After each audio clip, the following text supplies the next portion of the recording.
নম্বৰৰ প্ৰশ্ন ইয়াতে কৈছে কি যে প্ৰতিটো সংখ্যাকে ইয়াৰে মৌলিক উৎপাদকবোৰৰ গুণফল হিচাপে প্ৰকাশ কৰা। 1 নম্বৰ দি আছে 140, 2 নম্বৰ দি আছে 156, 3 নম্বৰ এনেকৈ 5টা সংখ্যা দিয়া আছে, যাক আমি কি কৰিব লাগিব, প্ৰতিটো সংখ্যাকে ইয়াৰ মৌলিক উৎপাদকবোৰৰ মৌলিক উৎপাদক কৰিব লাগিব আৰু ইয়াৰ গুণফল হিচাপে প্ৰকাশ কৰিব লাগিব। সো আমি একফালৰ পৰা প্ৰশ্নবোৰ সমাধান কৰিবলৈ আগবাঢ়িছোঁ। সো ইয়াত উদাহৰণ 1.2 1 নম্বৰ প্ৰশ্ন দি আছে 140, ইয়াক আমি কি কৰিব লাগিব, মৌলিক উৎপাদকবোৰৰ গুণফল হিচাপে প্ৰকাশ কৰিব লাগিব। সো আমি একফালৰ পৰা আমি কি কৰিব লাগিব, ইয়াৰে মৌলিক উৎপাদকলৈ ভাঙিব লাগিব। প্ৰথমতে আমি মৌলিক উৎপাদকত ভাঙিব লাগিব 140, মৌলিক উৎপাদক কেনেকৈ কৰে, আমাৰ এনেকৈ আমাৰ কি কৰিলে মৌলিক উৎপাদক ভাঙে। সো ইয়াতে আমাৰ এককৰ ঘৰত যদি যুগ্ম সংখ্যা থাকে 0, 2, 4, 6 এনেকুৱা যদি সংখ্যা থাকে তেতিয়া আমাৰ কি যাব, 2ৰে ভাগ যাব, আৰু যদি অযুগ্ম সংখ্যা থাকে তেতিয়া আমাৰ অযুগ্ম সংখ্যাৰে ভাগ যাব। আৰু যদি তেতিয়াও হৰণ নাযায়, যদি এককৰ ঘৰত অযুগ্ম বা যুগ্ম এনেকৈ থাকিলে তাৰপিছত তুমি কি কৰিব পাৰা, এটা হৈছে যে সংখ্যা যিকেইটা সংখ্যা থাকিব এই সংখ্যাকেইটা কি কৰিব লাগিব, যোগ কৰি যদি 2ৰে হৰণ যায় তেতিয়া 2ৰে ভাগ যাব, আৰু যদি সংখ্যাকেইটা যোগ কৰি যদি অযুগ্ম সংখ্যা ওলায় তেতিয়াহ'লে অযুগ্ম সংখ্যাৰে ভাগ যাব। ইয়াতে যেহেতু আছে 0 এককৰ ঘৰত 0 আছে যুগ্ম সংখ্যা, গতিকে আমাৰ প্ৰথমতে কি যাব, 2ৰে হৰণ যাব। 2 1ৰ মাজত নাযায়, 2টা ল'ব লাগিব, 14 হৈ গ'ল, 2 14ৰ মাজত কিমান বাৰ যাব, 7 বাৰ, আৰু 0 এটা নাথাকিব। এতিয়া আমাৰ কি কৰিব, আৰু 0 ওলাইছে এককৰ ঘৰত, গতিকে আৰু 2 যাব, 2 7ৰ মাজত কিমান বাৰ যাব, 3 বাৰ, 2 6 1 থাকিল, এতিয়া হৈ গ'ল 10 হৈ গ'ল, 2 5 মানে 10। এবাৰ আমাৰ এককৰ ঘৰত কি আছে, 5 আছে, গতিকে আমাৰ কিমান দিয়ে হৰণ যাব, 5 দিয়ে হৰণ যাব, 5 7 মানে 35। এবাৰ আমি কি পালো, 2 পালো, 2টা 2 × 2 × 5 × 7 পালো। এৰে পৰা আমি কি কৰিব লাগিব, আৰু 2টা 2 আছে কেইটা, 2টা তাৰমানে 2 স্কোয়াৰ লিখিব পাৰি, 5 × 7, এইখিনি হ'ল আমাৰ 1 নম্বৰ প্ৰশ্নৰ 1 নম্বৰ উত্তৰ। এবাৰ আমি কি কৰিম, 2 নম্বৰ প্ৰশ্নটো। 2 নম্বৰ প্ৰশ্নত কিমান দিয়া আছে,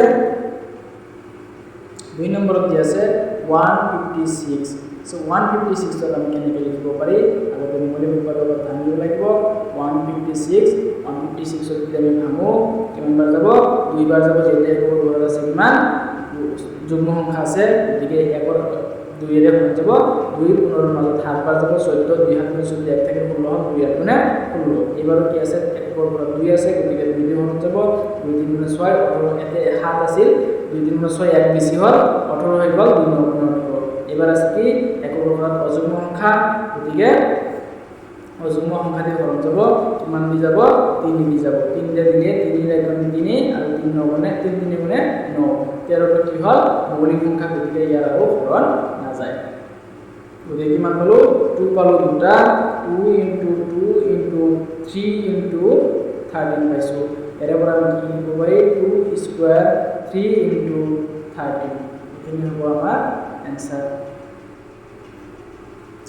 এতিয়া নেক্সট আৰু কিমান আছে, 3 নম্বৰত কিমান আছে, 3 নম্বৰত আছে 3825, 3825, এইখিনি আমাৰ ভাঙিলে কিমান ওলাব, 3825 ভাঙিলে কিমান ওলাব, এইখিনি আমি একবাৰ ভাঙি চাওঁ। 3825 আমাৰ কিমানলৈ যাব, প্ৰথমতে এককৰ ঘৰত 5 আছে, গতিকে 5ৰে যাব, 5 দি দিলে কিমান বাৰ যাব, 5 5 5 7 গুণে 35, 5 7 গুণে 35, 36 37 38, 3 থাকিল 32, 5 6 গুণে 30, এতে 2 থাকি গ'ল 25, 5 5 গুণে 25, আৰু কিমান যাব, 5 দি 5 কিমান 5 এটা গুণে 5, এতে থাকিল 2, 5 6 7, 2 থাকিল 26, 5 5 গুণে 25, 1 থাকিল 15, 5 3 গুণে 15, 5 3 গুণে 15। এবার কিমান আছে, এককৰ ঘৰত 3 আছে, 3 দি হৰণ যাব, 3 থাকিলে 3 5 গুণে 15 আৰু 3 গুণে 3। এবার কিমান দিয়ে যাব, 3 দিয়ে যাব, 3 3 গুণে 3, 4 5 21 হল, 3 7 গুণে 21, 17 হল আমার মৌলিক সংখ্যা, গতিকে আৰু হৰণ নাযায়। আমরা 3825 5 কিমান হল, 5 × 5 × 3 × 3 × 17, এখানে ওলাল। সো ইয়ার পর আমি কি লিখব পারি, 3 স্কোয়ার লিখিব পারি 5 স্কোয়ার আৰু 70 এইখিনি হ'ব আমাৰ এনসাৰ নেক্সট আৰু দুটা আছে 4 নম্বৰ আৰু 5 নম্বৰ এই দুটা আমি সম্পূৰ্ণভাৱে সমাধান কৰিম 4 নম্বৰটো কি দিয়া আছে 5005 সেম ভাবে ইয়াতো আমি সমাধান কৰিম 5005 ইয়াতো আমি মৌলিক উৎপাদকত ভাঙিব লাগিব 5005 আমি মৌলিক উৎপাদকত ভাঙো আছে যাব একবাৰ 001 একবাৰ এবাৰ কি হয়ে যাব 1000 সরি 1001 টকা আমি ভাঙিব লাগিব এই 1000 এর আমার কিমান হয়ে যাব হাত দিয়ে হরণ যাব হাতের এক কোণে হাত এর থেকে 3 30 হল হাত 4 গুণে 28 21 হল 3 হাত গুণে 21 সরি হাত 3 গুণে 21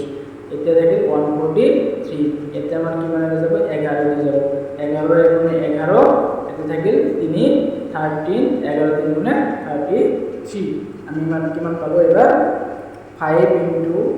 7 into 11 into 13 এখানে হবো আমার এবার কি গোটে কেটাকে সিঙ্গল আছে এটাটাকে আছে গতিকে এখানে হবো আমার অ্যান্সার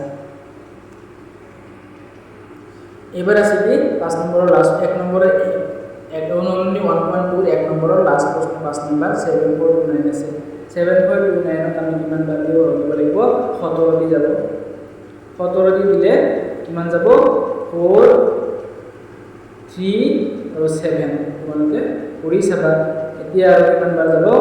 এতে 19 দি যাব যেহেতু সংখ্যা গিলা আছে মৌলিক সংখ্যা গতিকে মৌলিক সংখ্যা দিয়ে হৰণ যাব গতিকে কিমান বাৰ যাব এতে 23 বাৰ যাব 19 দিয়ে গনে 437 হয় এই তিনিটা সংখ্যা কি আমাৰ মৌলিক সংখ্যা গতিকে আৰু হৰণ না যাব গতিকে এতে পালো কিমান 7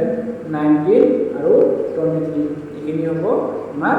এনসার সো আজি ভিডিওটো এইখিনি যদি ভিডিওটো ভাল লাগে তেতিয়াহ'লে চেনেলটো সাবস্ক্ৰাইব কৰি ৰাখিবা আৰু চেনেলটো বেল আইকন অন কৰি ৰাখিবা কমেণ্ট কৰিবা আৰু ভিডিওটো শ্বেয়াৰ কৰিবলৈ নাপাহৰিবা থেংক ইউ